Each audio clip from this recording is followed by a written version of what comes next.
Our email address is useful@bbc.co.uk. And of course you can ring us. The number's 0500 500. 334. And it won't cost you a penny. So get in touch. It could be really useful.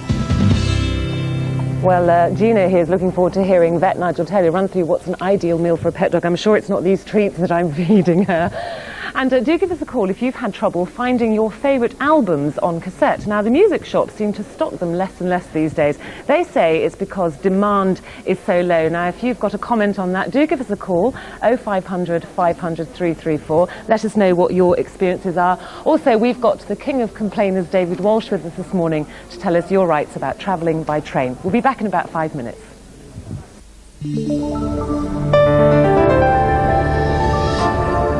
Now on BBC One, back to the Really Useful Show. Welcome back. We've got lots of information jam-packed into the next 30 minutes, and in a minute, advice from the king of the complainers, David Walsh, on how to complain if you've had the train journey from hell. I've had a few of those in my time. And if you want to talk to vet Nigel Taylor about what you should be feeding your dog, then do give us a call. Wet food, dry food, leftovers, so difficult to choose. The number's at the bottom of your screen.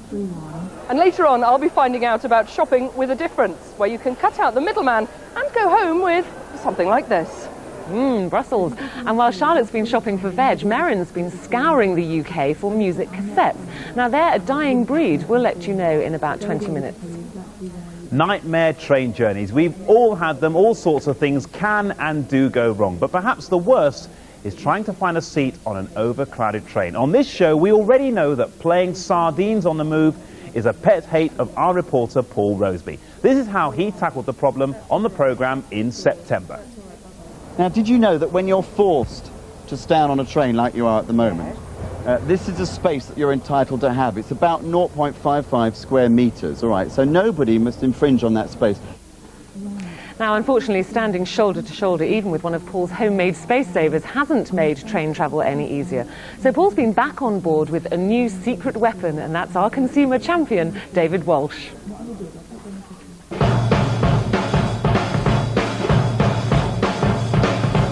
If you've ever had to take out a second mortgage to buy a rail ticket, only to find that you have to stand all the way, you'll know how annoying that can be. Now, David Walsh has had to do that on many occasions. And David, you're fed up with it, aren't you? Yes, I am. I mean, can you imagine Paul buying a flight ticket to Paris and having to stand all the way on the plane? Well, no, I can't. It'd be an outrage if I did, but I can't. Thousands upon thousands of commuters every single day do just that, travelling to and from work on the train. OK, David, so what are you going to do about it? Well, I'm going to complain. The average commuter is paying up to £3,000 a year to travel like a sardine on a commuter train. Why is this so? There's quite a lot of things you can do to solve that overcrowding. Take a slower train, take a later train, go to a different part of the train, or perhaps find a train going to a different terminus, a different journey combination. The only thing that we are guaranteed as a commuter is the fares going up on a regular basis, but the service doesn't improve. No, what you're actually guaranteed is that we'll carry you from place to place. The standards that were laid down when the companies took on the franchises are the same that we've had for many years. So there will be standing passengers for up to about 20 minutes. You turn up at a train station, you say, hello, I'd like to go from London to Birmingham. And you would expect, if they say there's the ticket, that they'll get a seat to do it. You can reserve your seat and we'll tell you when the train is full. Yes, but you can't choose reserve seats on commuter trains, can you? No, you can reserve seats on many trains, the longer distance ones, but certainly not on commuter trains. When you have stood on a train, what have you done about it? Have you complained to anybody? I've complained only once. Did you get a refund? No, I didn't. An apology? So, not even an apology, no. All right, got a bit of lipstick on your feet there. It's a nightmare when that happens, isn't it? Yeah. If you are a passenger and you're standing for quite some time, it's within our rights, isn't it, to actually go and sit in first class if there are seats in first class? No, it's not. Oh, isn't it? If you're a season ticket holder, you've got certainly to pay the excess. But if you hold any other sort of ticket, then if there really are no seats, and there aren't going to be throughout the journey, then at the discretion of the conductor or senior conductor, if it isn't going to inconvenience any of the customers in that accommodation, he may seat you there. So you're the expert, David. Now, if people want to complain about the fact they have to stand on trains, what should they do? Well, first of all, write to the company. In fact, some companies actually have forms prepared for you to complain. Right. Insist on being compensated if you have to stand more than 20 minutes. It says so right here. You should not stand more than 20 minutes on the train. And certainly not like a sardine. Well, that's commuter train sorted out then. Now, how's your coffee, David? Actually, Paul, I'm going to complain. Oh, no, not again. I can't cope. I think I'll just slip out the back. You won't notice. I'm not taking him out anywhere. David's with us this morning. Nice to see you again. Good morning, Ruth. Dave, we know that a ticket doesn't actually guarantee us a seat on the train, but there are things we can do, aren't there? Well, yes, there are. I mean, all the charters, we have a sample of them here, clearly stipulate that passengers should not have to stand more than 20 minutes on any single journey. It's 20 now, minutes? this is nationwide, Right. yes. So after 20 minutes, then After you can... 20 minutes, you're entitled to ask for compensation. It clearly states in the charter. Now, this is the charter here. We've got national conditions of carriage. What if people want to get hold of a copy of this? Because most of us don't know what our rights are, do we? That's quite true. That document there actually is the contract of carriage for passengers. It should be available at every single station in the country. Some do have it on display, but many of them have never heard of it, Right. let alone have it available. So what should we do? Just ask for one? We and- need to ask for it, and if they don't have it, demand to know why. Okay. Now, I think a lot of people will be interested to see if you can't get a seat and you're standing and first class is empty, you can ask to go and sit in first class. Yes, you can. You can ask the conductor if you can sit in first class, and in most cases they would let you. However, if you have a season ticket, you've got to pay the full first class fare before they let you sit in, and this includes standing in the corridor. Yeah. They'll even charge you the first class fare to stand in the corridor. Now, I know that you had a bit of a nightmare journey recently, but you did complain and you got a result, didn't you? Yes, I did, very, very quickly. I got a result from Virgin Trains when we complained about the service, and they sent us a £50 rail voucher to travel on their service at any time. And has that made you a happier man? It has, but it'll make the BBC happier because you paid the fare, Oh, you we'll have take the that voucher. back then. Thank you very much. It's lovely to see you again. Ace complainer and always gets a result. Now, if there's anything that you want David to get his teeth into, then do give us a call, won't you? 0500 500 334.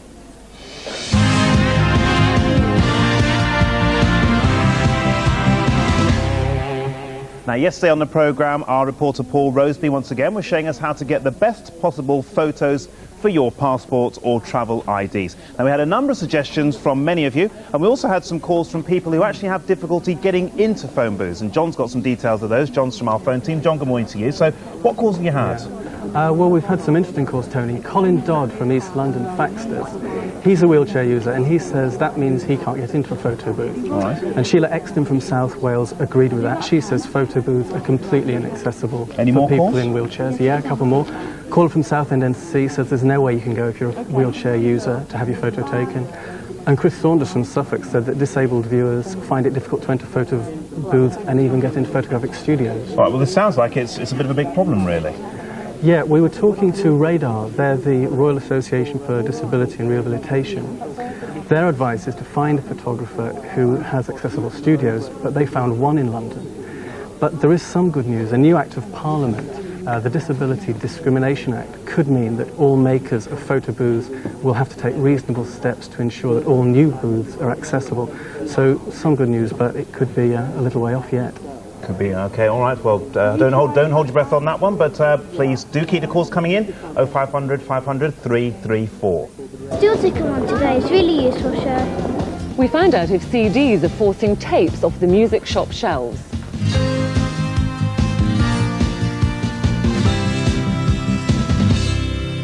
Come on. And we'll be going in search of those cassette tapes in about 10 minutes' time. Now, this is Juno, who we introduced you to earlier. Isn't she beautiful? So well behaved this morning as well.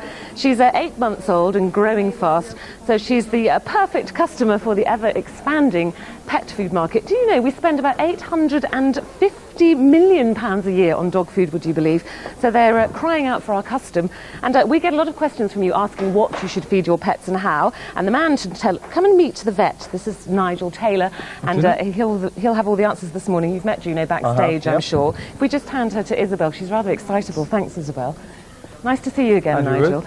It's true, isn't there? So many pet foods on the market. I mean, they have whole aisles in supermarkets devoted to them. Where do we start? Well, the pet food industry has made it fairly easy for you. If you actually stop and read what's on the tin, what's on the packet, you'll find that foods these days are really sort of designer foods. They're designed for the different life stages of the dog. So you've got your puppy foods, your adult food, and you've got your geriatric food or your older dog food. So it's all done for you. You must read the label, see what's going on. Now we've got Juno, we said 8 months old, Yeah. so we've got some puppy food here that you're going to tell us about. Well, this is a typical sort of tinned puppy food. It's full of meat and moisture. There's a fair bit of fibre in there, but not a lot. So generally speaking, what people have to do is if they buy that, they should always add some biscuit. And why do you need the biscuit? Really for roughage, for a bit of fibre.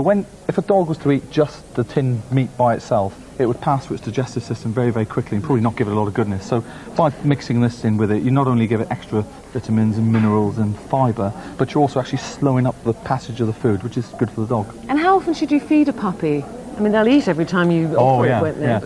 Most puppies need to be fed 3-4 times a day. They have quite small stomachs and obviously they can't accommodate a big meal, so they eat small meals very frequently. As they get older, you drop the feeds. But look for puppy food on the label, it's all clearly It'll tell you done. exactly what to do. Now this looks like something I had for breakfast this morning. Is this sort of vegetarian dog food? That's right. This is for the dog who wants to be green. This is a complete food. It's got everything in there. What does a complete food mean? Well, a complete food means you've got meat, you've got cereal, you've got some vegetables in this. There's a very nice, some pea, country pea, which is very attractive. It doesn't look like it's got meat. Where's the meat? There's the meat. It's been dried and right. put into like a powder form now. So they've taken the water out and made it into a hard pellet. And do you have to mix this with Yeah, no, to water? get this, I'll go into my chef mode now. What you need to do to this to be good is really should add hot water really. And what it does is it releases the sort of gravies that are in there, and dogs find this sort of thing very attractive. It's a sort of doggy porridge in a way, really. And there's enough, you're saying add biscuits to that food, but there's enough roughage Don't need to and with that. fibre. With a complete food, you basically don't need to add anything.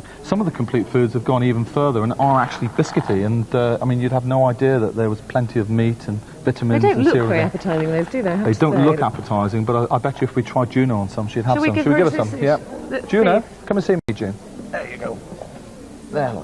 Oh, consumer yes, test, I see, right? yes, you're right. She likes So those. And dogs do you love have those. to add water to these? No, you don't, but you should have water available for them to drink. You know, make sure that they have plenty of water when they need it. Vets really like complete foods. We're gradually persuading people, I think, to move on to this. They're very healthy, very good for the dog, easy to digest, goes through the digestive system slowly, and you basically tend to get fewer digestive problems.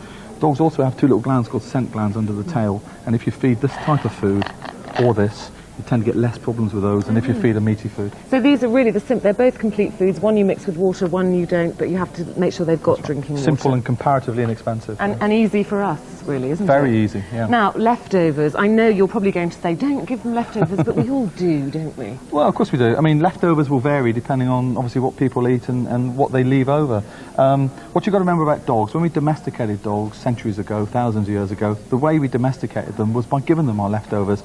And part of the fun, if you're a dog, of having leftovers is being accepted as part of the family. So it's a bit psychological as well, if you want to bring sort of a furry Freud into it. But Well, I had a friend, if her dog wouldn't eat his food, she would take something from her plate and just sort of say, here, Aunt Jack, and then right. gone in Yeah, a flash. dogs need to be accepted. They want to feel they're part of your family. So a few leftovers every now and then, not too much of a problem. Moderation, and be careful, Yeah. not curry and chips, hopefully. No. No, okay. Now, bones, these are good for their teeth, aren't they? Well, they are. Mind you, you'd need some teeth to get through these, wouldn't you? These are quite good. These are shin bones, which don't tend to splinter too much, but most veterinary surgeons would probably tell you to steer clear of bones. Oh, really? Yeah, I spend a lot of my time in practice actually removing bones from dogs. They crack and they splinter, and when they go And they down get through the stuck. bowel, they get stuck in the throat, but more importantly, they cause impaction further on down, so we get some sort of chaps who aren't used to bones, maybe somebody will give them as a treat, and then we have trouble.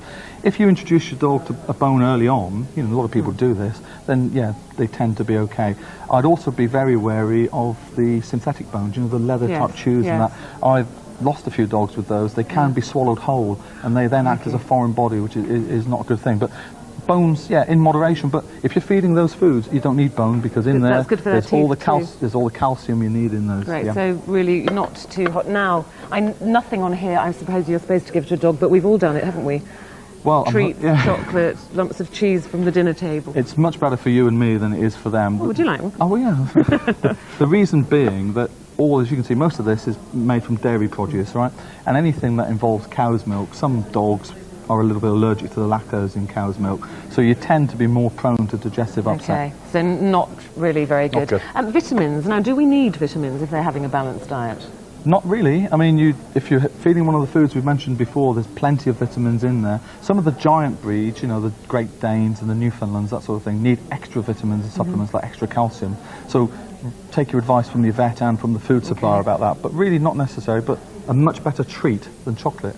Give them one, because it tastes quite nice, some of Lovely, these as well. yeah. Now, this looks absolutely revolting, I have to say. Why have you got that there? Well, this is awful offal or liver, and the reason this is here is some people have dogs that are very finicky eaters. Little Yorkshire Terriers can be very, very finicky, for example. And if you're not careful, you get into a trap of feeding them things like liver and kidney offal. To get them to eat something? Yeah, to get them to eat, and because it's cheap. Not good? No, it's dangerous. There's a potential problem with the calcium metabolism in the dog's body, and you can end up, if you're not careful, with very sore, painful joints. And vets spend a lot of time weaning dogs off this type of So food. no, big no to offal, and very briefly, finally, an empty bowl. Well, it's just to starve your dog. Starve your dog. It's just to remind you that the dog is not a person in a fur coat. It's basically a domesticated wild animal. In the wild, dogs don't eat every day. One day a week, we often recommend that you have a break from feeding, and it gets the digestive system back to a more normal level. Okay. Dogs are overfed, basically. Right.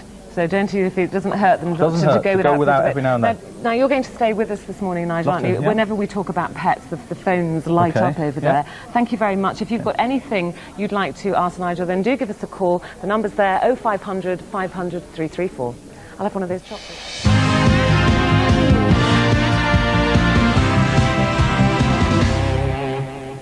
Supermarkets are promising us ever fresher food, but it's usually packaged at least a day's trip away from the fields where it was picked.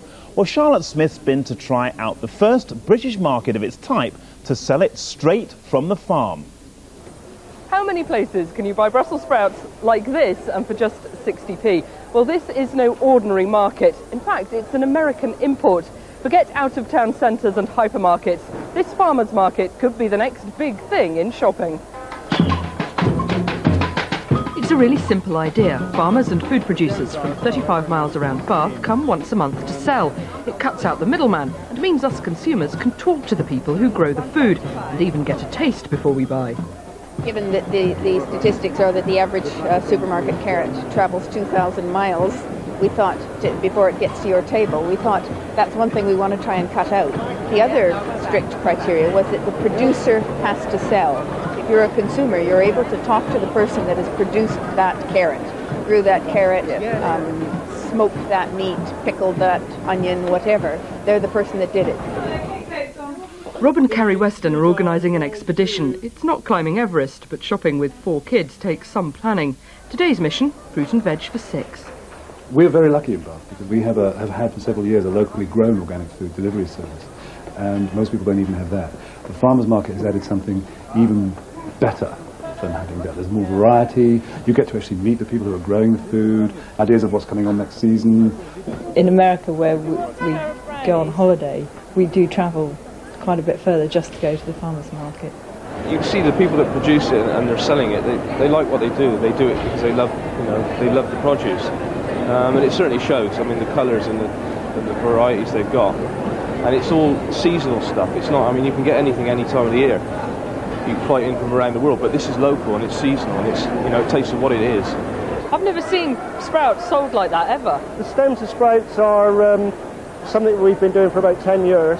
They keep much longer like that. You just pick them off as you want them. And most of the stuff was still growing at 4:30 yesterday afternoon. People, I think, don't want uniform shapes of vegetables like they can get in the supermarket. People still want traditional shaped vegetables and traditional stuff, and they can't get it in supermarkets now. You're too governed by what the supermarket wants to sell you. My heart is that the local people are here getting what they want from their local providers, and it's 4,000 to 5,000 people at each market. Stall numbers have gone up from 25 to about 38. So, and we've run out of space. We could have more providers, but we've really just run out of space. This isn't really the place to come if you are on a diet, because you end up tasting all sorts of things like full-fat soft cheese. It just makes ooh, it's quite strong. Yeah. More? Yum, yum, yum, yum. It might taste nice, but it's certainly not the cheapest food you'll find, and definitely not for anyone who wants well-scrubbed veg. I think it's marvellous. It's absolutely marvellous. on your doorstep, locally grown stuff. This stuff came out of the ground this morning. It's going into our frying pan today. Is it an expensive way to shop or not?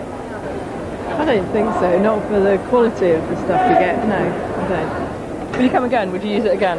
Oh yeah, every week. If it was on every week, it would be our main fruit and veg shopping.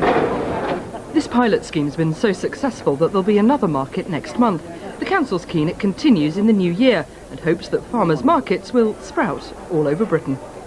Oh, what a pun there, what a pun. I love sprouts, actually. Well, our vet, Nigel Taylor, stayed with us this morning. As we said, whenever we talk pets, Nigel, the phones light up, as you can see. And we've got a phone call, actually. Tracy Edwards from South Glamorgan has called in, wants to ask you something. Good morning, Tracy. Good morning. What would you like to ask Nigel?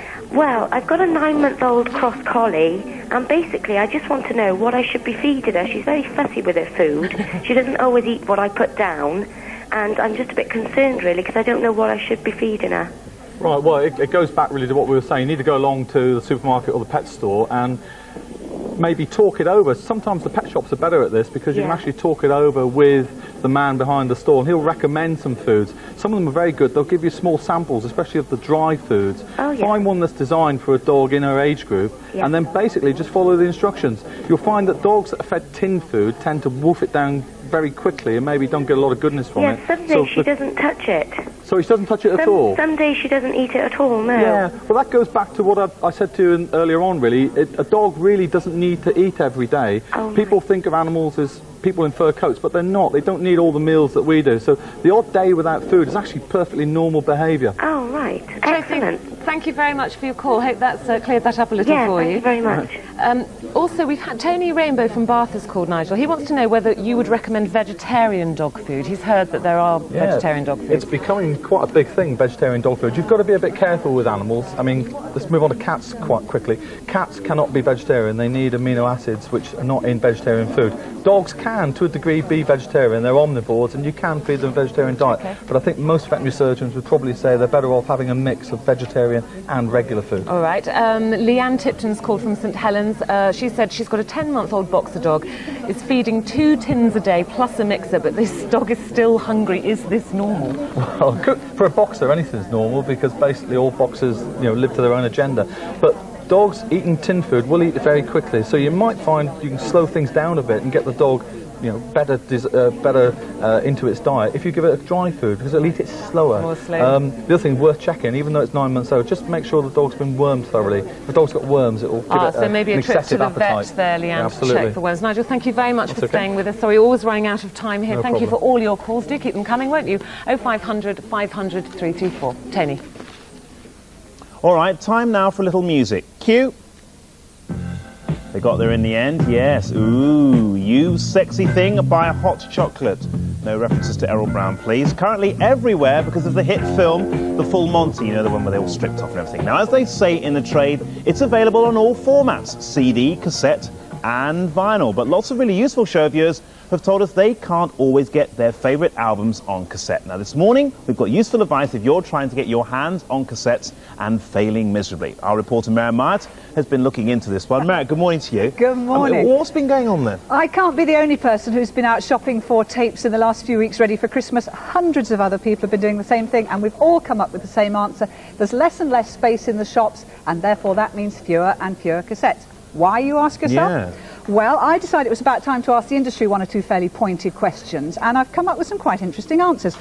Apparently, the main reason that most of us buy cassettes used to be for our in-car stereos. Now that in-car stereos for CDs are getting cheaper and cheaper, people are going over to that. But of course, it's not just cars, it's also within our homes and on our houses. Right. CDs 3 or 4 years ago used to cost, what, £400 or £500? They're almost giving them away these days. Yeah, they're very cheap now, £99 a throw. They're supposedly very much better quality. Your dog or your children can't pull bits of tape out, so of course people are buying them. Because people are buying more CDs, that means they're buying less tapes. If there are fewer tapes around, they ain't going to produce them, are they? All right, well, let's have a quick look at how sales of cassettes have changed over the past few years. Now, Mary, I mean, you've got some facts for us, haven't you? Yeah, I have. In 1989, tape sales made up just over half the music market, Tony. Last year that figure had dropped to less than a quarter, and it's still falling. To be strictly fair, that's not just because people are buying fewer tapes, it's because people are buying more CDs, so as a percentage, of course, the figure is skewing. Yeah. But, as they say, you can prove anything with statistics. We wanted to actually go out and find out the facts at the sharp end. Yeah, we've done our own survey, haven't we? We most certainly have. 3 of our consumer hundreds have been sent out and about to find out what's going on. All right, now, the 3 albums we sent them in search of on cassette were Frank Sinatra's Songs for Swinging Lovers, Woo Woo Wet Wet Wet with Holding Back the River, and finally the ABBA Gold album. So let's see how Sian Lawton got on in Birmingham. I'm going to start my quest here at HMV. Now I know my grandmother would love the Frank Sinatra album. The only problem is she hasn't got a CD player, so I'm going to have to try and find it on cassette. You make me feel so young. You make me feel there are songs to be sung. No look, I'm afraid. They've got Frank on CD, but that's no use. No Wet Wet Wet, and ABBA Gold is coming in the next few days. Next stop, Tower Records. No luck, I'm afraid. In this store they don't stock any cassettes at all, but they do stock Mexican newspapers. Last stop, Virgin. Fingers crossed. You make me feel so young. You make me feel so spring has sprung. Still no luck. I can order ABBA Gold on cassette. Still no sign of Wet Wet Wet. And unfortunately, Gran, you're going to have to listen to Frank Sinatra on my CD player. Dear, well, it looks like Sian wasn't too successful. So how did the others do, Marion? Great music, great music. Well, Lenora McClimmons from Portadown in Northern Ireland, I'm afraid to say, didn't do much better either. She tried 3 shops and she found just 1 cassette, that was the ABBA Gold. Cheryl Ann Cross in Truro had a bit more luck. She went to 3 stores and she found the Frank Sinatra tape in No. 1 Records and both ABBA and Wet Wet Wet in good old Woolies. Now, part of the problem as well was the information that they were being given when they went into the shops, wasn't it? Tell me about it. I think the problem is, especially around Christmas time, is that a lot of stores are staffed by youngsters who don't have any specialist knowledge. Basically, they don't know what they're talking about. So in one store we were told that the Frank Sinatra wasn't available on tape at all. In another store we were told that we could order it. In a third store we were told that the Wet Wet Wet had been on tape but wasn't available anymore. The information is all over the place. All right, man. OK, well, thanks very much. Now, on the line is Richard Wootton from the British Association of Record Dealers. Richard, good morning to you. Good morning. Firstly, why is it people are being told, yes, it's deleted, no, it's not deleted? I mean, why is there so much confusion? Well, there's a lot of confusion because you've got about 250,000 titles out there, and it's very difficult to keep track of them all. I mean, your particular survey, the definitive answer to that is that ABBA Gold is widely available and freely available. Right. Wet Wet Wet has been deleted on cassette and is no longer available from the manufacturer, but it is on CD at mid-price. And the Sinatra is not deleted, but at the same time there is no stock at the distributors, which is EMI. And the record company in America, Capitol, are reviewing the situation because they consider it to be an important album. Richard, are they phasing out audio cassettes? Are they on their last legs? I wouldn't say the last legs, but the situation is entirely consumer-driven, with over 3/4 of households now having a CD player. People do prefer the superb sound quality, reliability and durability of CDs. OK. So consequently, in the shops you're going to see more CDs and less cassettes, I'm afraid. OK, so just finally, Richard, briefly, any tips for people to try if they want to get hold of their favourite cassettes? Yes, indeed. Go to a good record retailer, a specialist, somebody that will help you, that has a good ordering system, and they will normally be able to supply most things, if they haven't got them in stock, within 48, 72 hours. All right, Richard, thank you very much indeed. And also, Marion, thank you as well. Now, if you have any useful advice on getting hold of music cassettes, we'd like to hear from you. The number, as always, is 0500 500 334. Now, already calls coming in on that one, Tony. We've got Alistair Derman's called in from Moseley in Birmingham. Good morning to you, Alistair. He said that, don't forget, ranges of tapes can be obtained from service stations. I'd never thought of looking there, actually. And if you can't get them, they will order them for you. Maybe you work for a service station, do you, Alistair? But thank you for your call anyway. Now, lots of calls about your rights when you're travelling by train. Lots of quite angry calls, actually. Frances Inglis from Dagenham, she said that she was left standing in a second-class carriage with her baby baby, while the first-class carriage was almost empty. She said the conductor refused to allow her to sit down because she didn't have a first-class ticket. I think you'll find that if you'd complained about that one, Francis, to somebody else, you might have got a result there. And apparently you can sit in first class if you do ask the conductor. But thank you for all your calls today. And that's it, I'm afraid, That is it for today. Yes, it is. And I'm over there. Yeah, it's that camera there, yeah. But there's no show tomorrow, unfortunately. But instead, there's a special programme at 10:35 to celebrate the Queen and Duke of Edinburgh's golden wedding anniversary. But we're back on Friday when our Dr. David Bull will be waging war on the common cold. See you then. Bye-bye. Have a good afternoon. Bye-bye now.